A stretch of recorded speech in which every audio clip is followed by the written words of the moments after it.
Depuis que j'ai sorti ma dernière vidéo, on me parle du courage que j'ai eu pour m'installer à Madagascar.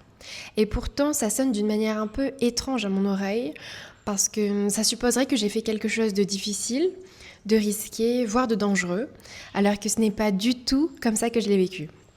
Je l'ai plutôt vécu comme une chance de me reconnecter à mes racines, comme un plaisir d'évoluer dans un pays qui ne cesse de m'inspirer. En revanche, je veux bien qu'on parle du courage d'entreprendre à Madagascar. Je veux bien qu'on parle du courage qu'il faut pour essayer, alors même qu'on a toutes les raisons d'échouer. Je veux bien qu'on parle du courage nécessaire pour persévérer lorsque les obstacles ne cessent de s'accumuler. Alors oui, pour moi, la notion de courage, elle est centrale lorsqu'on parle de développement, qu'il soit personnel ou national d'ailleurs. Je l'érigerai même en valeur fondamentale, comme un guide qui nous aiguille lorsqu'on doit prendre une décision importante. Quel choix reflète davantage le courage, quel autre reflète plutôt la lâcheté? Et alors, je n'aurai peut-être pas beaucoup de tact en le disant ainsi, mais je me demande parfois si ce qui nous manque le plus lorsqu'on parle de développement, ce n'est pas tout simplement un peu de courage.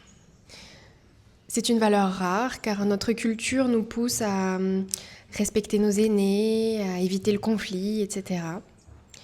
Et pourtant, le mot courage en malgache se dit maïrfou, littéralement le cœur fort.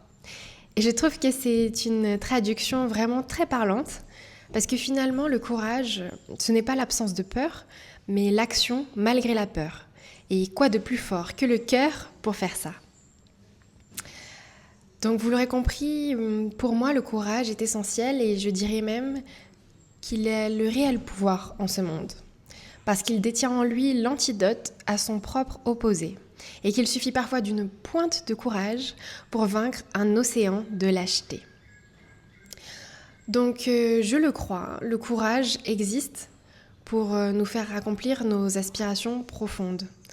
Je le crois, le courage, et c'est la bonne nouvelle, est contagieux et il féconde.